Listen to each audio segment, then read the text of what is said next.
13th Amendment of the U.S. Constitution. For 7 years, we have broadcast the same radio show talking about this topic specifically. We like to believe that we have some of the most information available anywhere at our archives at blacktalkradionetwork.com. I just want to read a couple of things and do a poem. I'm not going to take up too much of your time. I want to start with a quote from Assata Shakur, an autobiography.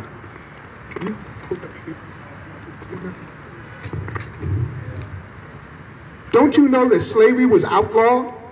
No, the guard said. You're wrong. Slavery was outlawed with the exception of prisons.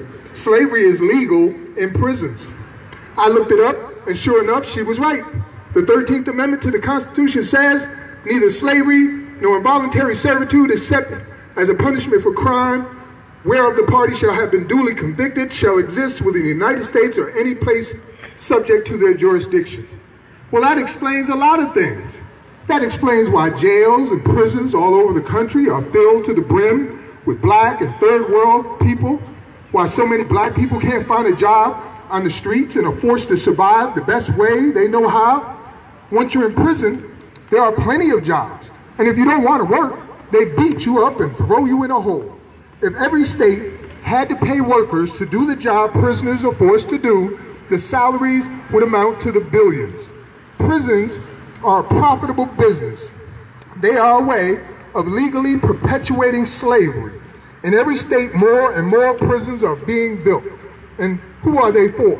They certainly aren't planning to put white people in them. Prisons are part of this government's genocidal war against black and third world people. Assata Shakur, Assata, an autobiography.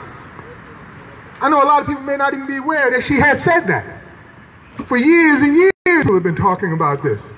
And as we speak, not only is this prison strike happening nationwide, but there's other movements that are part of this as well.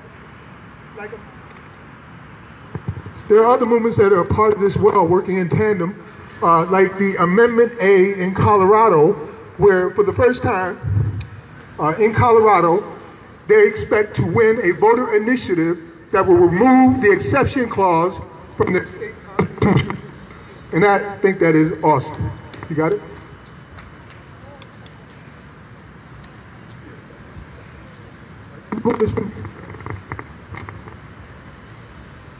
All right, I want to try to read something here, but it's kind of dark. I may not be able to do it. Yeah, I ain't going to read that. That's dark. I had a list of 4 men that I want to tell you about here in South Carolina.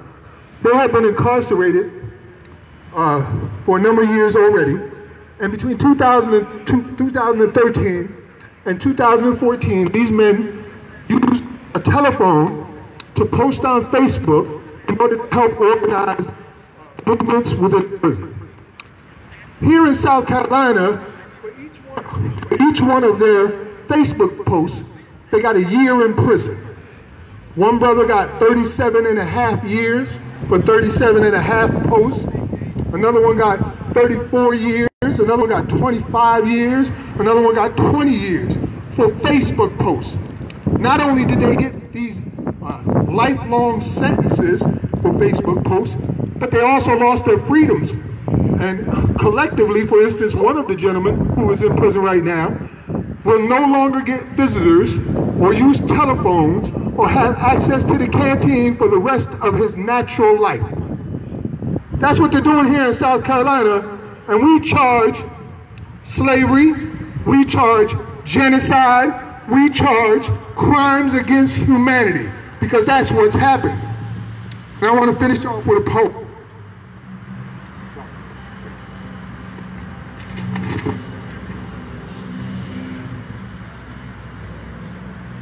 This is dedicated to Amiri Baraka, and it's called I Seen Something. I seen something. I seen something in South Carolina. I seen something all across America. Yes, I seen something, and I've got something to say. I'm here now, and what's more is I've been here before in this very town where the Confederate flag flew every damn day till we took it down at the cost of blood ×9. Prison is our top industry, and it's infinitely more profitable for the populace than mom and pop stores.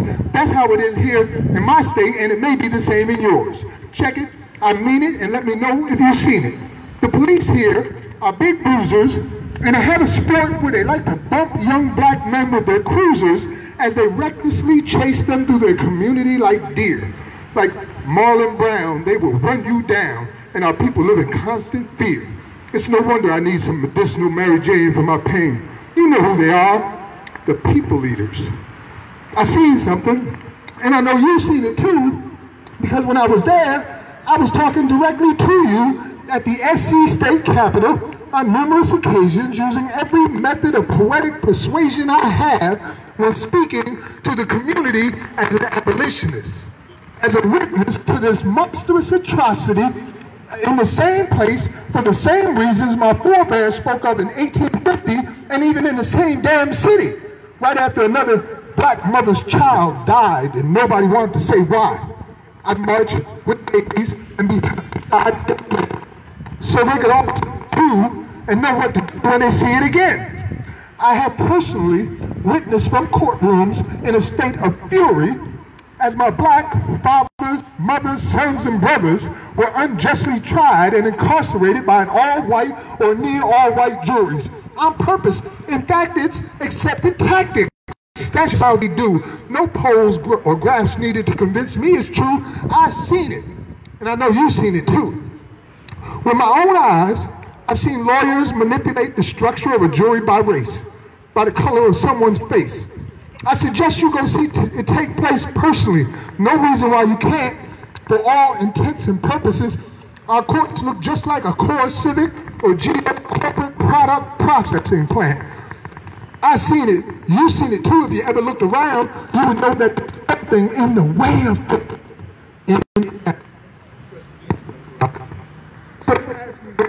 I'm so intense these days, because if you felt what I'm feeling, there would be more blood on the stage. And if you know, like I know, to be black and relatively conscious in America is to be in a constant state of rage. James Baldwin. So I'm not trying to hear about what's legal or politically correct. This is not some problem you can solve with a check.